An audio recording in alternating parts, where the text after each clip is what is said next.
Welcome to the Mobile Home Park Mastery Podcast, where you will learn how to identify, evaluate, negotiate, perform due diligence on, finance, turn around, and operate mobile home parks.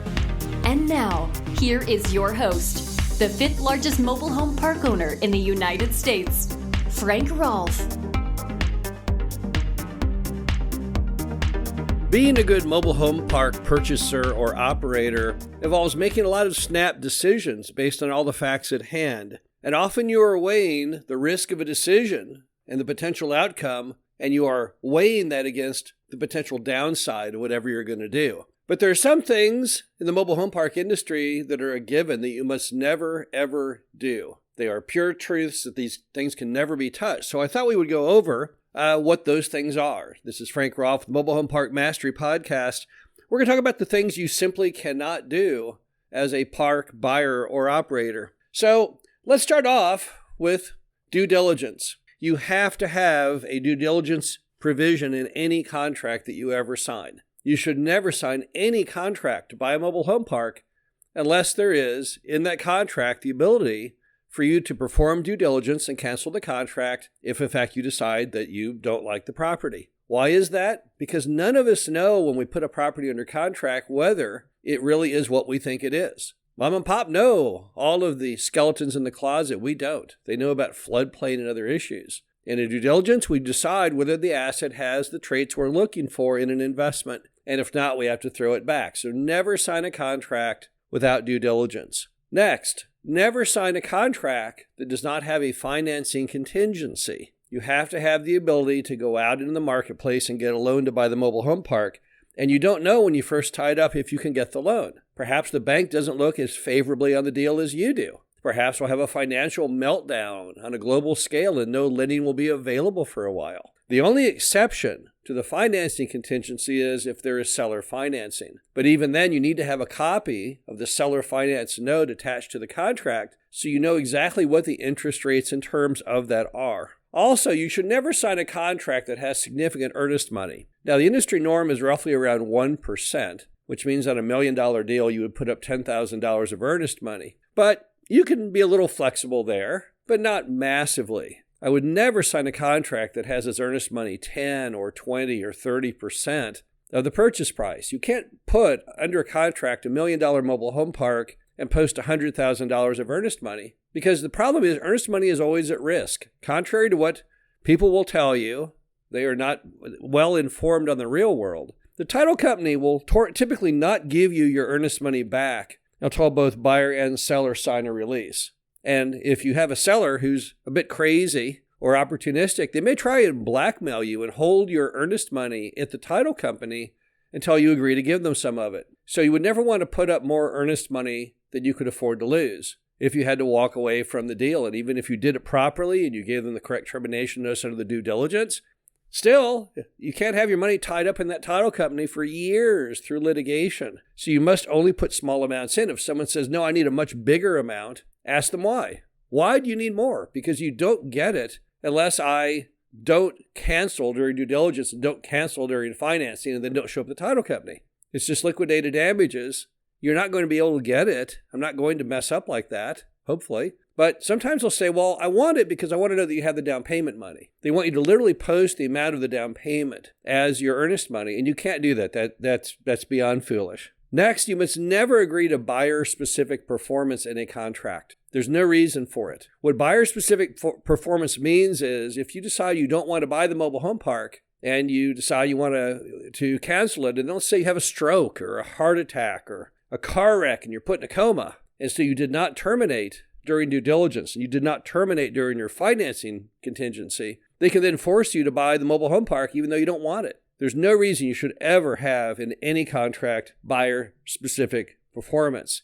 But you must also never sign a contract that does not have seller-specific performance. Because without seller-specific performance, the seller can literally walk away up to the very moment of closing if they get a better deal. Specific performance on the part of the seller means once you sign the contract, if you show up with the money, they have to convey it to you. When you take that provision out of the contract, which some unscrupulous sellers and attorneys will want, what it means is you don't really have a contract. And if there's a better offer that comes up or they get seller's remorse, they can simply walk away literally on the day of closing, and there's no penalty to them whatsoever. Also, you must never, ever forget, if you buy a mobile home park, the date in which you must renew your license or your permit. You've got to know that date. You, in fact, need to have a little sheet of paper posted somewhere. I don't know where. Maybe on the wall, maybe in a drawer somewhere, something that you refer to all the time. And you check that little sheet of paper at least once a week to make sure that you are not going to violate that date in which you must renew your license or permit for the mobile home park. Because the penalty may be they just say, oh, well, your license or permit lapsed, and therefore you have to shut the park down. You have to remember that cities throughout America hate mobile home parks. They think they cost them lots of money, that they're embarrassing to the city. They would love to kick you out. And they don't have any ability to really do that unless you give them that ability. And if you don't renew that permit or license, you may, in fact, have given them the opportunity to shut you down. So you have to know that date, and you always have to apply for that license or permit well ahead of when it expires. Similarly, on that same sheet of paper, you got to post the date at which your loan comes due, because often you'll forget it. Now, it's one thing on the city permit, if there is a permit or a state permit to operate, because that's typically an annual thing. But bank loans can be 5 years, 10 years, 12 years in length, and you can tend to forget the date. And then what happens? Well, if you forget the date that your loan comes to a fruition, you won't have ample time to refinance it. I get calls periodically from people who call me up and say, oh, I kind of screwed up. I forgot that my loan was coming due. And how do I start the loan process? I'll say, well, when does your loan come due? Oh, it comes due in 3 weeks. That is a crisis. You cannot get a loan from any lending institution in less than months of time. It might take you 6 months. A smart borrower might spend a year starting that process, because that way, if they cannot obtain a satisfactory loan, they could at least sell the property. But you have to know that date. You have to post that somewhere that you refer to all the time and say, oh, okay, I'm still good. I got 4 years to go. Because if you forget that date, it could literally cost you your entire mobile home park. Also, you must never commit loan fraud. Loan fraud is just so very stupid. You're seeing that play out right now with people like Letitia James, the Attorney General of New York, who is supposedly someone who ticked the wrong box or claimed that a rental property was her homestead. I'm not really sure. But the penalties are so severe on bank fraud, it makes no sense. You're much better off not buying the deal rather than tell any untruth in order to obtain the loan.